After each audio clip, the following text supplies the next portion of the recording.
Yuki está planejando um contra-ataque a Rimuru e não vai deixar barato.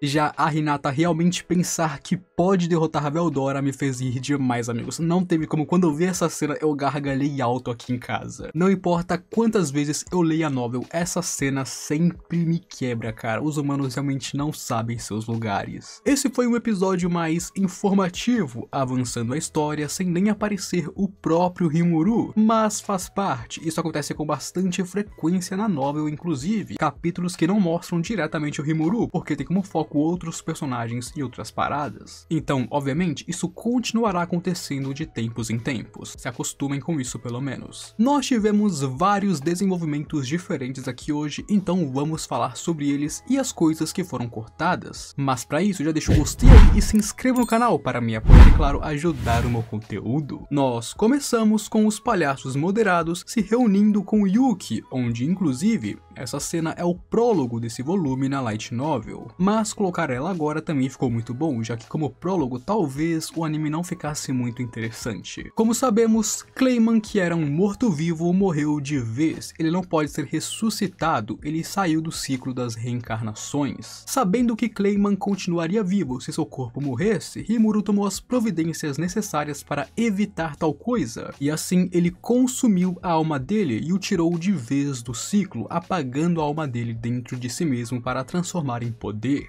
E é quando Rimuru fez isso que a conexão de Clayman e Kazarian foi quebrada, e então Kazarian sentiu a morte do seu subordinado. Seguindo um pouco pra frente, aqui é muito interessante ver Laplace dizendo que teve sorte ao derrotar Roy, onde, de fato, em Tensura, vampiros como o Roy ou o Lois se enfraquecem durante as luas novas, sendo esse o período onde eles não têm total controle do seu poder, então de fato o vampiro estava mais fraco do que o normal. Mas isso não muda que Laplace é muito forte, rapaziada. Basicamente, Laplace tem a força de uma semente de Lorde Demônio, na verdade um pouco mais forte do que isso. Ele não é um Lorde Demônio ou um verdadeiro Lorde Demônio, mas é um pouco mais forte que uma semente de Lorde Demônio. Então isso aqui foi uma junção da combinação. Laplace é muito forte e Lois estava enfraquecido. Então no final, o Roy teria sido sim derrotado provavelmente, mas não tão rápido que nem bosta. Ele provavelmente teria lutado contra o Laplace e talvez isso pudesse até mesmo chamar a atenção de Hinata. Mas eu não ligo muito, sinceramente eu nunca gostei do Roy, ele apareceu bem pouco, então nunca senti nada relacionado a ele, então tanto faz. Acima disso, Yuki e os outros perderam parte de seus ativos, terras, exércitos, bases e tesouros que eles deram para Clayman, com Rimuru tendo confiscado tudo isso com as suas tropas e tendo se mostrado estar um passo à frente daqueles que manipulam pelas sombras, ou seja, o Rimuru derrotou eles em seu próprio joguinho, onde aqui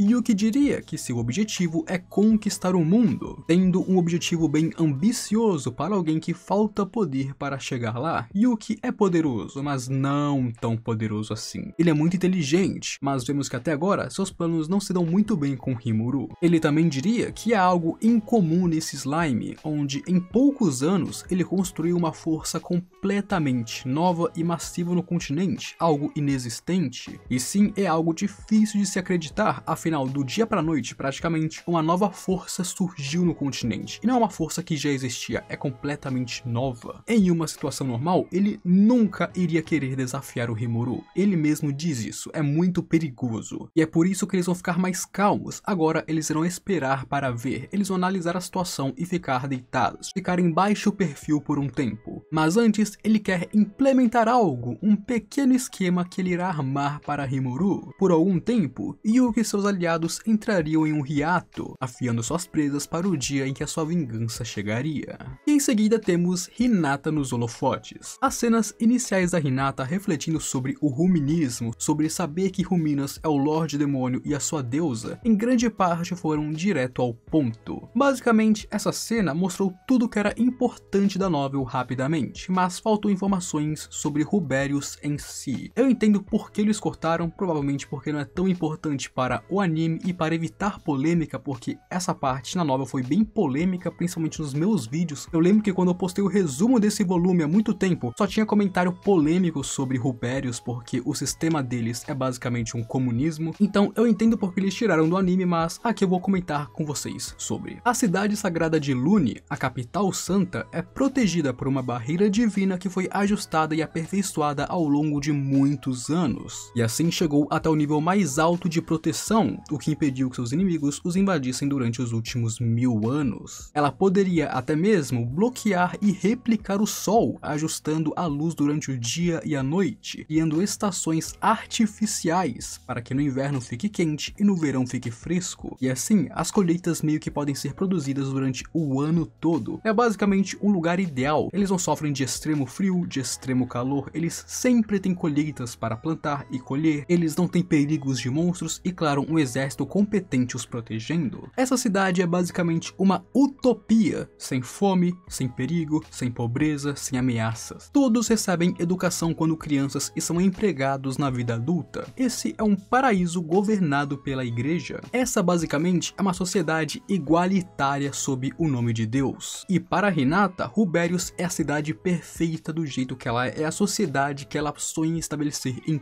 todo o mundo. E, obviamente, Rubérios só pode ser assim graças ao seu deus, Ruminas, porque assim nós temos uma figura de autoridade, Deus, e abaixo de Deus todos são iguais. A maior fraqueza de uma sociedade comunista é o fato de que existe um governo, porque os governantes, querendo ou não, serão uma classe diferente do povo. O comunismo prega que todos são iguais, mas enquanto existir governantes, nunca serão todos iguais. Existirá uma classe predominante, sim. Afinal, sabemos que os humanos sempre buscarão benefícios e poder para si mesmos. Mas aqui, em Rubérios, isso pode funcionar, porque não são humanos governando. É um Lorde Demônio, um deus. Existe uma pessoa com poder absoluto e essa pessoa é Deus, que dita as regras, dita o que eles irão fazer, dita o rumo da nação. E abaixo desse Deus, todo mundo é igual. Então Rubérios só pode ser assim graças à própria Ruminas, porque se a Ruminas fosse embora ou morresse, Rubérios cairia. Onde mesmo após perder para Ruminas, a Hinata continuou em Rubérios porque ela percebeu que esse Lorde Demônio era a chave para a estabilidade da nação e que sem ela isso não funcionaria, porque é um sistema que não pode ser feito por humanos. E caso um dia a vampira deixasse de ser amiga dos humanos,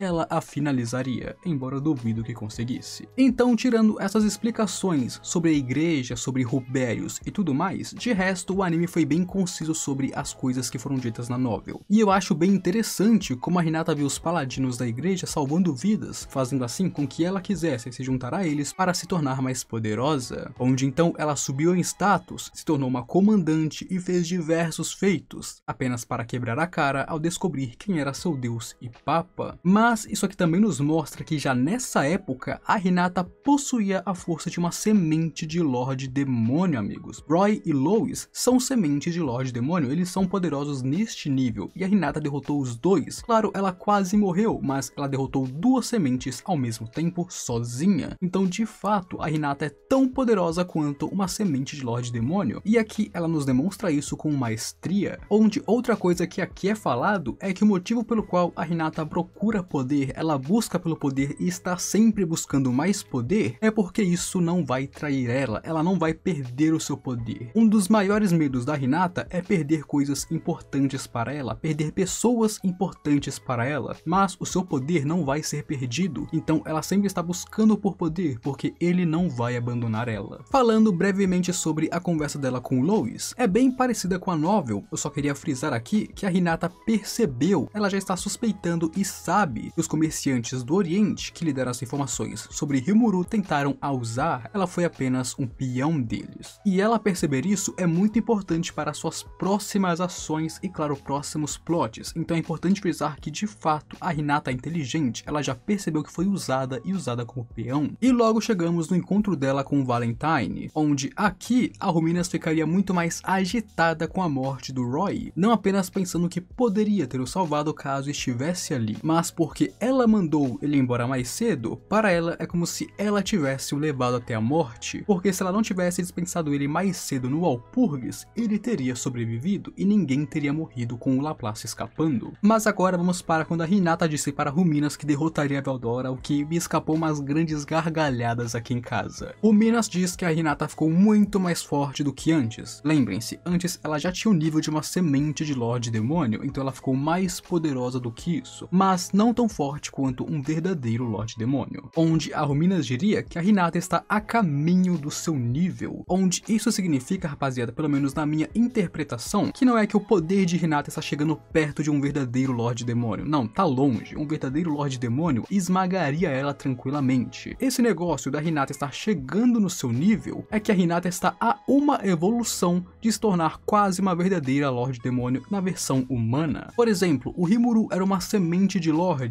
e evoluiu para um verdadeiro Lorde Demônio. A Hinata atualmente é uma santa, então ela está a uma evolução de ficar tão poderosa quanto um verdadeiro Lorde Demônio, porque ela tem o ovo do herói. Então basicamente a Hinata tem o potencial para ser tão forte quanto eles e está a um passo da evolução para ser uma, mas ainda não chegou lá. Agora, na conversa deles, Roy falaria sobre Veldora destruindo uma cidade e que foi um pesadelo, onde essa cidade que eles citaram seria Night Rose, o castelo Night Rose e a antiga residência da Ruminas e dos vampiros, onde Veldora destruiu eles e forçou os vampiros a saírem de lá. É dito que aquele castelo foi o ápice do conhecimento e da ciência dos vampiros, onde tudo isso foi perdido por causa do Veldora, e por isso que esse claustro interno onde eles estão fica no topo de uma montanha, para poder enxergar o Veldora vindo caso ele comece a vir. E por isso que a cidade principal dos vampiros agora,